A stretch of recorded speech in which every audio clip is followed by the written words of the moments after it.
સતગુરુ ભગવાન કી જય, સનાતન ધર્મની જય. જય ગુરુદેવ. જય ગુરુદેવ, જય ગુરુદેવ.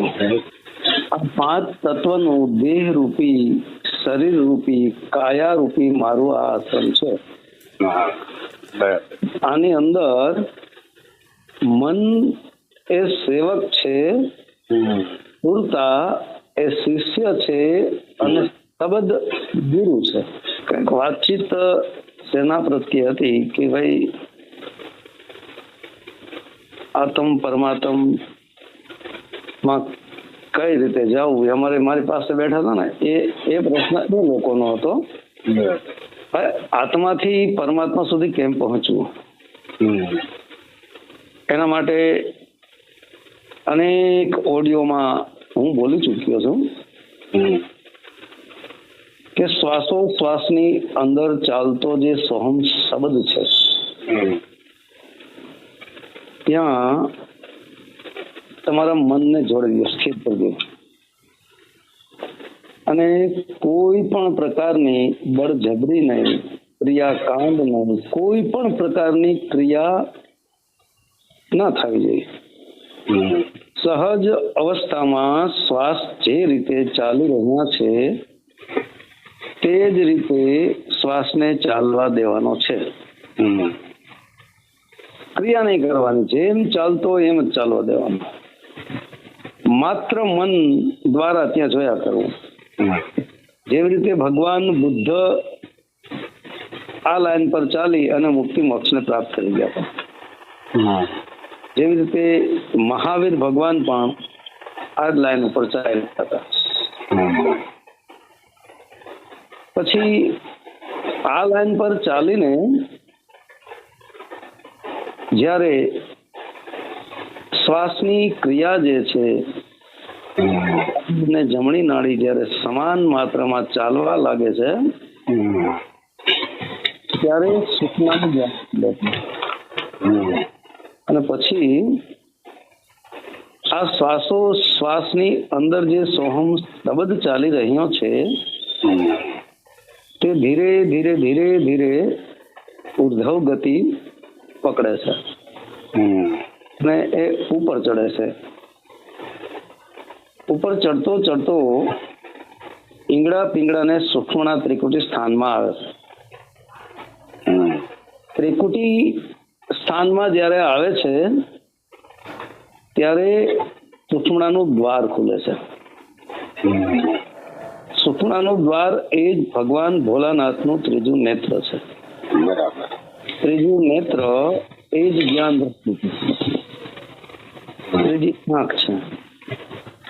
પછી એ સોહમ આગળ વધે છે, ત્રિકુટીને છોડીને પહેલા શ્વાસને છોડી દીધી, શ્વાસની લાઈનમાંથી અલગ થયો સોહમ શબ્દ ત્રિકુટીમાં આવ્યો. ત્યાં સૂક્ષ્મણાનો માર્ગ પકડ્યો, એટલે સૂક્ષ્મણાનો માર્ગ પકડે છે ત્યારે ત્રિકુટી સ્થાન પણ છૂટી જાય છે. પછી એ સૂક્ષ્મણા જે નાડી છે, અતિ સૂક્ષ્મ નાડી છે, અંદર આ સોહમ રૂપી સુરતા, સોહમ રૂપી શબ્દ ઉપર ચડે છે. ચડતો ચડતો આગળ વધતા બંકનાળ ની અંદર પ્રવેશ કરે. આગળ એક બંકનાળ આવે છે. બંકનાળ માંથી પછી થઈ અને બ્રહ્મરંધ્ર સુધી પહોંચે છે, એને 10મો દ્વાર કહેવામાં આવે છે. બ્રહ્મ એ જ આત્મા છે અને રંધ્ર એટલે હું અનેક ઓડિયોમાં બોલું છું, એક હોલ, એક કાણું, એક બારી. એની અંદર આ સોહમ રૂપી સુરતા પ્રવેશ કરી અને 10મા દ્વારને ખોલી નાખે છે. 10મો દ્વાર ખુલી જાય છે એટલે સોહમ આત્મ સ્વરૂપને પ્રાપ્ત કરે છે. તો આત્મ સ્વરૂપ કેવું છે? એ જ્ઞાન રૂપી પ્રકાશ છે. એ પ્રકાશની અંદરથી પછી સોહમ શબ્દ ઉઠે છે. એ સોહમ શબ્દ એ જ સુરતા, એ જ ચૈતન્ય શક્તિ, એ જ આત્મા. પણ આત્મા પોતાના સ્વરૂપને પ્રાપ્ત કરીને પછી જે બારીમાંથી એ અંદર ગયો, જે રંધ્રમાંથી અંદર ગઈ સુરતા, એ જ બારીમાંથી પાછો બહાર નીકળે છે. હું ઘણા ઓડિયોમાં કહું છું, આપણે ઘરમાં બંધ થઈ ગયા છે અને દરવાજો બંધ છે, તો ઘરમાં પ્રવેશ કરવા માટે બારી છે અને બહાર નીકળવા માટે પણ બારી છે. તો જે બારી દ્વારા એ ઘરમાં એને પૂરવામાં આવ્યો હતો, દરવાજો બંધ કર્યો હતો, એ દરવાજો 10મો દ્વાર. એ જ બારીમાંથી અંદર પ્રવેશ કરી અને એ જ બારીમાંથી પાછો બહાર નીકળે સોહમ શબ્દ. સોહમ શબ્દ જે છે એ બહાર નીકળે છે, દેહથી વિદેહ થાય છે. દેહથી વિદેહ જે એક અનાદિ સોહમ, જેને હું ઘણી વાર કહું છું, એ સર્વત્ર સ્થાવર જંગમ જલમાં થલમાં કણકણમાં એ જ શબ્દ ગાજી રહ્યો છે. એ અવસ્થાએ જ્યારે આપણે પહોંચીએ છીએ ત્યારે પાગલ જેવી અવસ્થા થઈ જાય છે. પછી એ સોહમ રૂપી સુરતા સ્વયં અનાદિ સોહમ કહો, પરમાત્મા રૂપી શબ્દ કહો, આદિ ઓમકાર કહો, આ બધા એના જ નામ છે. ત્યારે એ પછી પોતાનું અસ્તિત્વ ગુમાવી દે છે. હંસો કહો, સોહમ શબ્દ કહો, કે આત્મા કહો, કે સુરતા કહો, કે જીવ કહો, જેને જે કહેવું હોય તે. જેવી રીતે કાચબો હોય છે અને કાચબો પોતાના 5 અંગને ખેંચી લે છે, 4 પગ ને 1 મુખ, એટલે 5 વિષયોને અંદર ખેંચી લીધા, એટલે કાચબો. 5 વિષયો અંદર જે ખેંચી લીધા પછી આંતરિક ઉડતા જે વિષયો છે, કારણ કે કાચબાએ 5 અંગ અંદર ખેંચી લીધા એટલે એના મનની અંદર વિષયો ઉભા થયા, અંદર આંતરિક વિષય. એ વિષયની પણ સમાપ્તિ કરી નાખી અને સ્વયં પોતાની સ્થિતિમાં, પોતાની અવસ્થામાં પરમાત્મા પાછા આવી ગયા. ત્યાં કોઈ વસ્તુ પરમાત્મા પાસે રહી નહીં. બરાબર. આત્મા જે છે બધી શક્તિઓ પરમાત્મા પાસેથી પ્રાપ્ત કરીને આવ્યા હતા. પછી હવે પરમાત્મા જે છે એ તો પોતાની અવસ્થામાં પાછા આવી ગયા. એટલા માટે પરંતુ આપણી અંદર મનચિત બુદ્ધિ અહંકાર દ્વારા જે કાંઈ આપણે જોઈ રહ્યા છીએ અને આપણે એવું નક્કી કરીએ છીએ કે માયા છે, એટલે આપણા માટે માયા બની ગઈ. પણ મનચિત બુદ્ધિ અહંકાર લઈ થઈ જાય એટલે ખબર પડે કે સરવાળે તો આ પ્રકૃતિ, આ પૃથ્વી, ધરતી, આકાશ, વાયુ, જળ, અગ્નિ 5 તત્વો પણ પ્રગટ તો સરવાળે માયા દ્વારા થયા. માયા મનમાંથી પ્રગટ થયું, મન આત્મામાંથી પ્રગટ થયું, આત્મા પરમાત્મામાંથી પ્રગટ થયું. પણ પરમાત્મા પોતાની અવસ્થામાં પાછા વયા ગયા, એટલે એ શ્રેષ્ઠ આત્મા છે, પરમાત્મા છે, બધા આત્માઓથી ઉપર છે. એટલા માટે પરમાત્મા એ શ્રેષ્ઠ છે. પછી આ સહજ અવસ્થામાં જયારે આવી જાય, કારણ કે લાસ્ટમાં આપણે ઉપરથી ગણીએ તો આ પ્રકૃતિ, આ ધરતી ક્યાંક આવી જ ખરી ને, કે ભાઈ ધરતી આવી ક્યાંથી, કે ભાઈ ધરતી તો આવી જળ તત્વમાંથી, તો જળ તત્વ ક્યાંથી આવ્યું, કે ભાઈ જળ તત્વ આવ્યું અગ્નિ તત્વમાંથી, તો અગ્નિ તત્વ ક્યાંથી આવ્યું, ભાઈ અગ્નિ તત્વ આવ્યું વાયુ તત્વમાં, તો પછી વાયુ તત્વ ક્યાંથી આવ્યું, કે ભાઈ વાયુ તત્વ આવ્યું આકાશ તત્વમાં, તો પછી આકાશ તત્વ ક્યાંથી આવ્યું.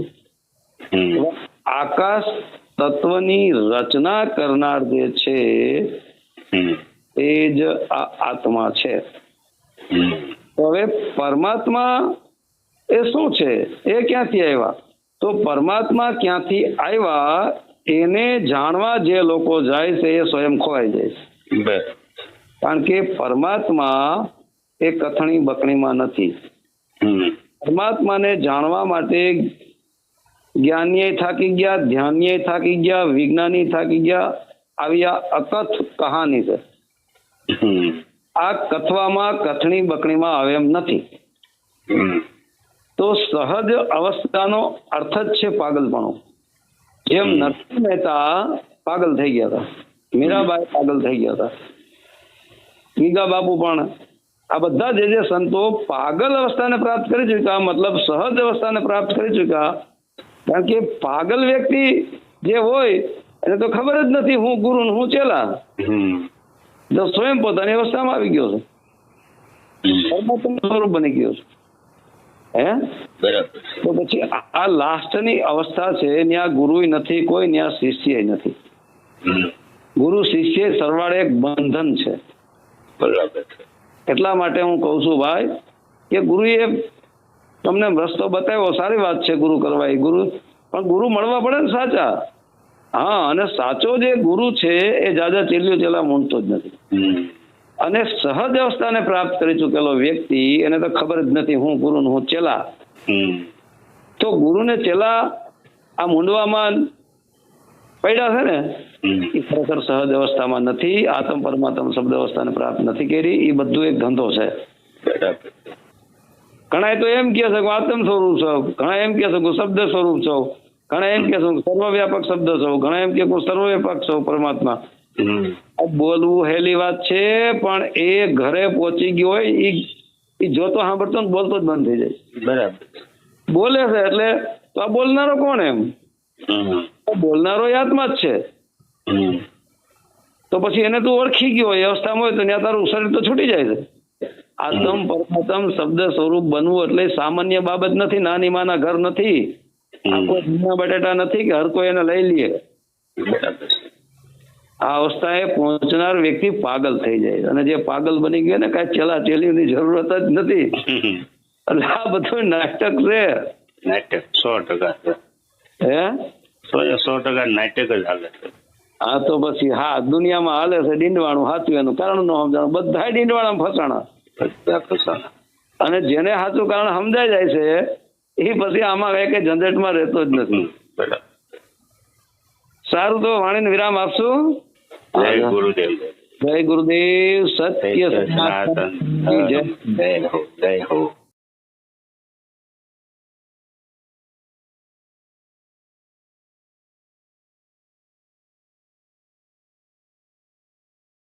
સતગુરુ ભગવાન કી જય, સનાતન ધર્મની જય.